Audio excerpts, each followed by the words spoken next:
Bonjour à tous, c'est la vidéo de la guidance de la semaine que je fais normalement avec les cartes. Et cette semaine, ça sera sans carte, cette guidance, parce que depuis 2 jours, oui c'est ça, depuis 2 jours, j'ai vraiment l'élan de donner toutes les informations que je reçois, puisque visiblement elles sont collectives. Et c'est donc via le chemin de mes archives akashiques que je fais la guidance pour la semaine, de façon à ce que les personnes qui regardent cette vidéo reçoivent des informations qui sont appropriées pour elles d'avoir maintenant. Donc juste avant d'ouvrir, juste avant de commencer cette vidéo, je me suis préparée. Euh, Énergétiquement, vibratoirement, pour accéder à cet espace. Et, euh, et ce que je reçois, c'est une confirmation de ce que je ressens depuis 48 heures, à savoir que euh, la Terre, Gaïa, qui est un être vivant, est en train d'avoir des contractions, comme si elle était en train d'accoucher de la nouvelle Terre, sauf que c'est pas encore le moment, mais que les contractions sont de plus en plus intenses. Et ça me donne à penser aux accouchements des femmes. Je ne sais pas si vous avez eu des enfants. Moi, je me souviens de l'accouchement de mon premier enfant où j'ai eu des contractions pendant plus de 12 heures. Et les contractions deviennent de plus en plus intenses. Au début, on se dit, oh, c'est bon, c'est ça. Ah, mais c'est ça, c'est bon, ça va. Et puis plus ça va, 12 heures, c'est long, je vous assure. Et plus ça va, plus c'est intense, plus c'est fort, et plus on est prêt à accepter n'importe quoi parce que c'est insupportable, parce que ça fait vraiment très, très, très mal. Euh, et ça nous invite à deux choses. Du coup, je fais le rapprochement. Ça nous invite à lâcher complètement, à lâcher prise complètement, parce qu'au point le plus fort de la souffrance, et pourtant on sait que c'est pour une bonne chose. Mais qu'est-ce qu'on souffre? Et bien, au point le plus fort de la souffrance, on lâche prise, hein. Et c'est le moment où on lâche prise où la souffrance diminue. D'un point de vue physique, ça c'est ce qu'on ressent, ou moi c'est ce que j'ai ressenti lors de mon premier accouchement. C'était il y a plus de 25 ans, je m'en souviens comme si c'était hier. Je suis sûre que ça parle à quelques-unes d'entre vous. Hum, Pas un seul instant au plus fort de la souffrance. On est prêt à lâcher pour ce qui va venir, parce qu'on sait, en tout cas moi c'était mon cas, je savais au plus profond de moi, ma foi était inébranlable, que ce qui allait sortir de ces contractions, c'est-à-dire mon enfant, allait être la chose la plus merveilleuse, le plus beau cadeau euh, de cette incarnation. J'en ai eu d'autres beaux cadeaux. Mais c'est ça qui fait qu'on supporte la douleur, la souffrance, parce qu'on sait que derrière, il y a quelque chose. Et même quand c'est le premier, parce que le premier, même quand c'est le premier. Donc, on sait que malgré la souffrance, il y a quelque chose de merveilleux qui arrive. Mais au-delà du merveilleux, on sait qu'il y a quelque chose de merveilleux. Et quand on a son enfant dans les bras, enfin, je dis, mais c'est encore plus que le plus merveilleux auquel nous avions pensé. Et c'est cette analogie que je reçois pour vous parler de ce qui se passe en ce moment sur Terre. La Terre est en train d'accoucher de quelque chose, d'un nouveau monde. Ce nouveau monde, on en parle, c'est pas dans 10 ans, c'est pas dans 30 ans, mais c'est pas non plus dans un mois, je pense. Le temps étant très flou par rapport à ce que je reçois, il y a encore de nombreuses contractions. Mais les contractions, elles se rapprochent, elles deviennent de plus en plus intenses et de plus en plus douloureuses. douloureuse pour les personnes qui sont soumises à ces perturbations. Et ces personnes, nous en faisons partie. Nos proches en font partie. Les personnes qui ont choisi de ne pas voir l'émergence de la nouvelle Terre en font partie. Et ce sont parfois nos proches. En fait, ce qu'on m'invite à vous délivrer comme message, c'est de garder la certitude, la foi inébranlable que après toutes ces contractions, toutes ces douleurs, toutes ces souffrances, va émerger quelque chose d'encore plus fantastique que ce à quoi nous nous attendions au départ. Même si nous nous attendons à quelque chose de plus beau, c'est comme un enfant. Un enfant, on sait qu'on va l'aimer, mais on l'aime encore au-delà de ça. C'est ce nouveau monde. Alors c'est parfois pas confortable. Et cette semaine, c'est quand même la guidance de la semaine, soyez gentils, donnez-moi des infos pour cette semaine. Cette semaine il y a comme une grosse contraction qui va donner envie à beaucoup d'entre nous de renoncer. J'ai envie d'être assez vague et que vous preniez ce que vous avez envie de prendre. Je pense que chaque semaine, pendant les prochaines contractions, et cette semaine, c'est une semaine de choix. C'est une semaine de choix où votre foi, votre certitude en des lendemains meilleurs, mais qui ne sont pas pour maintenant, euh, hop, un peu plus de clarté dans les infos. C'est une semaine où vous allez être ébranlé dans vos certitudes, dans vos foi, parce que il y a beaucoup de vos proches, de nos proches, de gens que vous aimez, euh, dans, avec lesquels vous vous sentez en complet décalage. Et vous êtes invité à ne pas vous éloigner, c'est-à-dire à ne pas partir, à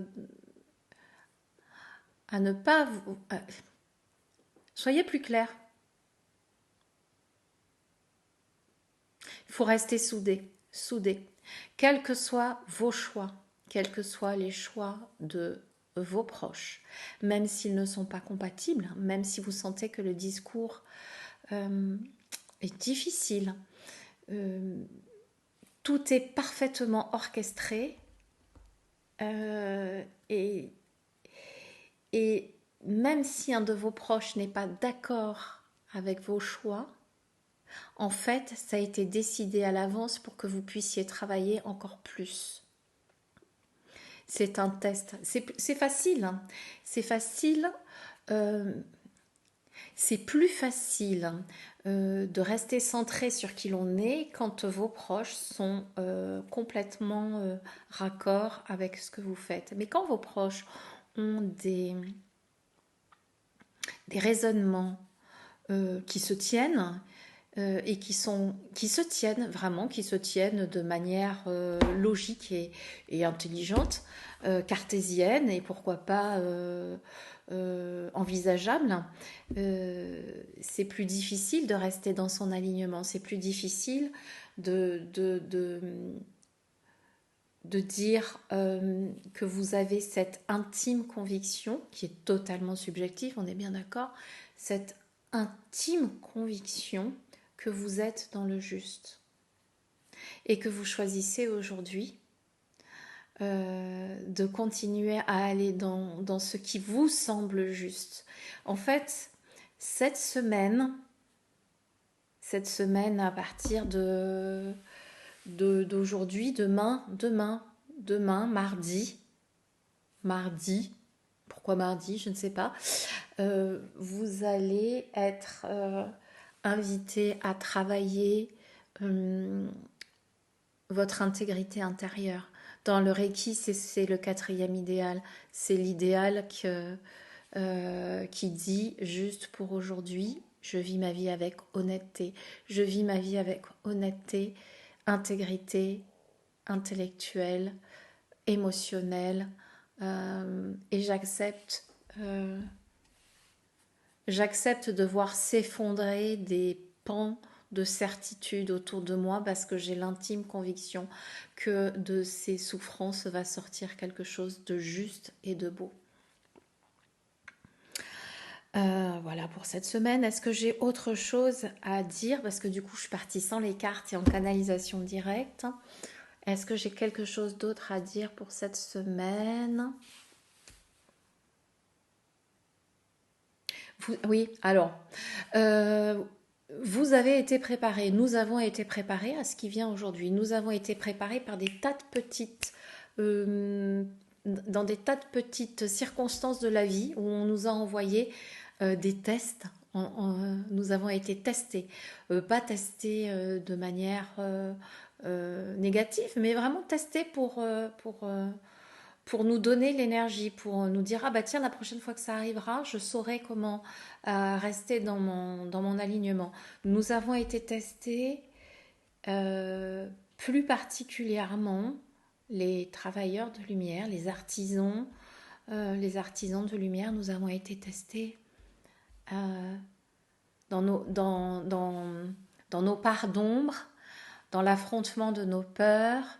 Nous avons été testés pour savoir si nous étions prêts à accepter sans partir de recevoir, de vivre toute cette part d'ombre et de chaos qui se présente à nous parce que l'accouchement du nouveau monde se fait dans la douleur et visiblement sans péridurale. Nous avons été testés.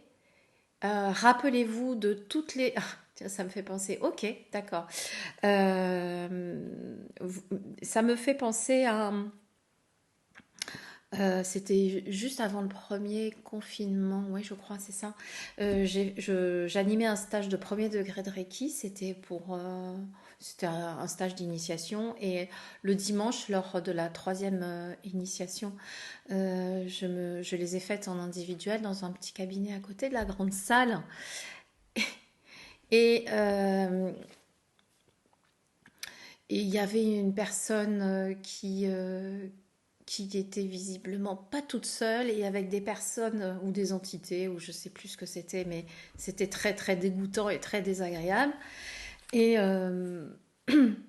j'avais tout le groupe à côté, on était séparés par une cloison assez fine et la personne on avait l'impression qu'elle était possédée. Alors bon, qu'il y avait des tonnes d'entités en elle et que la lumière du Reiki, quand ça s'approchait d'elle, il y avait une réaction assez violente, plus que violente même. Euh, c'était une sorte de vomi éthérique, elle criait. Enfin bon, bref. Je sais que les personnes qui étaient à côté, qui ont entendu, n'en menaient pas large. J'en menais pas large non plus, et je pense que si si j'étais pas en train d'animer un stage, j'aurais dit oui, au revoir. Sauf que là, j'étais en train d'animer un stage, j'avais des personnes qui découvraient l'énergie du Reiki, et j'avais pas du tout envie que les 10 personnes qui étaient présentes euh, passent à côté du cadeau merveilleux que c'est le Reiki, parce que je n'arrivais pas à assumer ça. Et intérieurement, j'ai dit ok les gars, moi j'ai pas signé pour ça. J'ai entendu un si si et j'ai demandé à la protection de Mika Usui, des archanges, Raphaël, Michael. J'ai dit bon bah écoutez, hein, on y va. Et ça a vraiment été une harmonisation très particulière, hein, puisque à chaque fois que je m'approchais de la personne, elle avait envie de vomir. Enfin, c'était l'exorciste version 1973. Bref. Euh, Comme je me suis déjà pris des petits cartons jaunes de l'au-delà, la première chose que j'ai faite en sortant de cette initiation, c'est me prendre en photo et envoyer des photos de moi à mes copines médiums pour leur dire est-ce que j'ai pas récupéré un truc au passage, parce que vraiment c'était violent. Et je me souviens de mon amie Cassandre, que j'embrasse très fort et à qui j'envoie tout plein de choses parce que je sais qu'elle traverse une petite épreuve aussi aujourd'hui, m'a dit non, non, c'est bon, mais regarde ton troisième œil. Et c'est vrai qu'effectivement, il s'était grand ouvert sur la photo. J'ai vu ça. Et tout ça pour vous dire quoi? Parce que ok, c'est ah oui. Et le lendemain, j'ai ouvert mes archives et comme quand j'ouvre mes archives à titre personnel en direct. Donc quand je prends des notes, des messages, je prends des notes. Et le lendemain, je me suis installée et j'ai ouvert mes archives et j'ai dit, c'est quoi?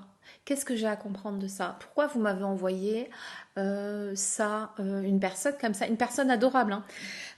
C'est ce qu'elle vivait, ce qu'elle traversait, ce qu'elle avait en elle, qui était Berk, mais elle, c'est une personne adorable et je l'embrasse chaleureusement. Mais j'ai demandé pourquoi vous m'envoyez ça. Et la réponse que j'ai reçue à l'époque, c'était globalement, nous voulons savoir si tu es si tu es prête pour la suite. Ce sont des tests. Est-ce que tu es prête pour la suite? Et la suite, pour nous, c'est maintenant. Donc moi, ça, c'est un exemple dont je vous parle parce que c'était un de mes tests. Mais est-ce que vous avez eu d'autres tests? Parce que pendant ce test-là, ce qu'on teste, c'est notre capacité à rester dans l'amour malgré la peur. Notre capacité à rester dans l'amour malgré la peur. Parce que croyez-moi, j'en menais pas large. Mais vraiment pas. Et l'amour, quand il va au-delà de nos parts d'ombre, de nos peurs, de ce que ça réveille en nous, eh bien ça veut dire qu'on est prêt pour la suite. Alors, vous êtes invité à vous rappeler si dans les dernières années qui se sont écoulées, particulièrement les 2 dernières années, vous avez eu des tests comme ça peut être dans votre quotidien, ça peut être pour des choses où on vous a testé dans votre capacité à rester dans l'alignement, dans l'amour, malgré la peur que vous inspire la situation.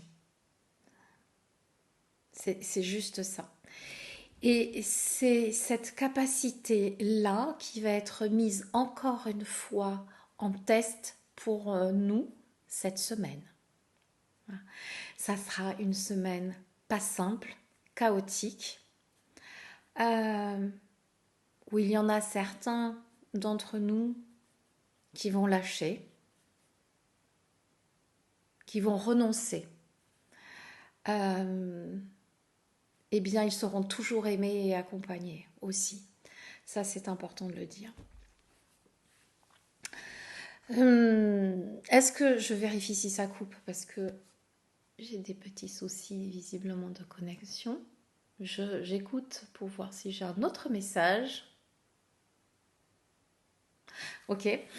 N'oubliez pas de vous amuser, c'est-à-dire que c'est une semaine chaotique, c'est un accouchement et nous on est en plein dans les contractions. Les contractions elles sont intenses et douloureuses, mais dans les moments de répit, profitez-en pour vous amuser, profitez-en pour vous émerveiller, profitez-en pour continuer à profiter de la vie, à vous régaler et à surtout rester bien ancré. Amusez-vous. Voilà. Alors là, je vois une foule de gens, mais c'est pas des gens qui manifestent, hein, c'est des gens qui s'amusent, c'est des gens qui profitent, ce sont des gens qui savourent. Ce sont des gens qui sont dans la joie. Ok. Donc entre chaque moment de contraction, profitez du répit qui vous est donné pour vous amuser, profitez. Bon, ben visiblement c'est tout. Eh bien, je vous remercie d'avoir écouté. C'était une guidance de la semaine un peu particulière, mais pourquoi pas, hein. Pas de cartes, et pourtant j'ai un jeu de, un Rider-Waite dans la main depuis tout à l'heure. Alors, je vais juste demander une petite carte, un petit message en conclusion avec un message de conclusion pour vous tous qui avez la gentillesse. Valet d'épée. Valet d'épée. Ok. Après le 10 d'épée. Le 10 d'épée, c'est la carte qu'on n'a pas très envie de tirer. La carte du 10 d'épée, c'est la carte de l'effondrement de l'ego. C'est la carte de l'effondrement du mental.